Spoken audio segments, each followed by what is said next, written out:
Swapna Patkar, doctor Swapna Patkar ह्या गेले 2-3 वर्ष खास करून ज्या राज्याच्या विविध पोलीस प्रशासन असेल आणि संबंधित काही तपास अधिकारी आहेत यांच्याकडे सतत पाठपुरावा करतात आहे.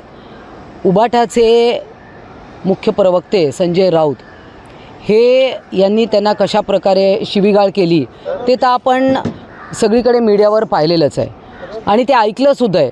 त्यांचे जे काय अर्वाच्य भाषा आहे ती आपण ऐकली आहे, पाहिली आहे आणि त्यानंतर इवन मीडियावर थुंकण्याचे प्रकार देखील त्यांनी केलेले आहेत. आणि हे एवढं सगळं झाल्यानंतर हे महिलांची सुरक्षा, महिलांचा मान सन्मान आणि महिलांच्या विषयी चिंता करण्याचं नाटक हे सगळे करत असतात.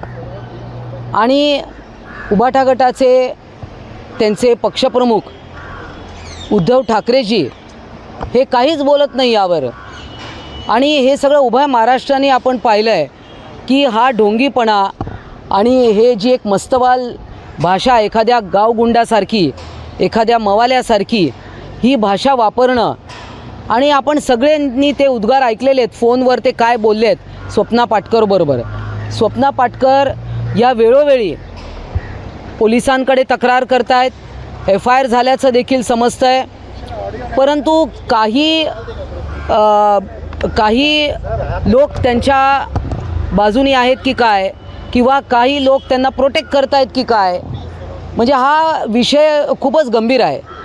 आणि इतकं गंभीर परिस्थिती असताना एखादी महिला, आज तिला भीती वाटते की कदाचित तिच्यावर बलात्कार होईल किंवा कदाचित तिला जीवे मारण्यात येईल, इथपर्यंत परिस्थिती ही पोचली आहे.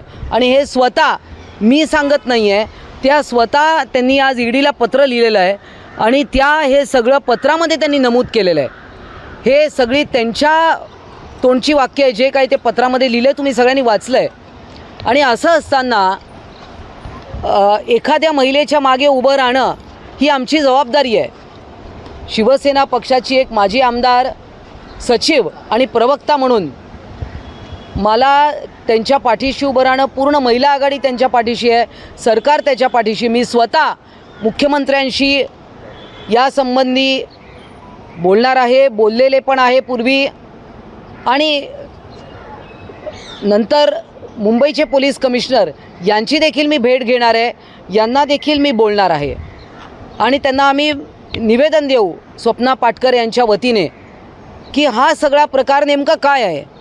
याच्यावर आजपर्यंत तथाकथित नेते संजय राऊत यांना का कोणी आजपर्यंत बोलवलं नाही, काय आहे हे सगळ्यांना कळलं पाहिजे.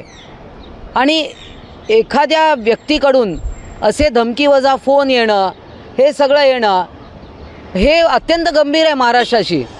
आणि हे गृहस्थ रोज सकाळी उठून चॅनलवर तुमच्यासमोर येतात, बरळतात, शिवीगाळ करतात, थुंकण्याचे प्रकार करतात आणि तरी पण समाजात नेते म्हणून मिरवत आहेत. त्यामुळे हा प्रकार जो आहे हा नक्की याच्यावर आळा बसला पाहिजे. त्या महिलेचा जीव हा सर्वांसाठी, एक ती महाराष्ट्रातली आमची भगिनी आहे, मग ती कोणी असो,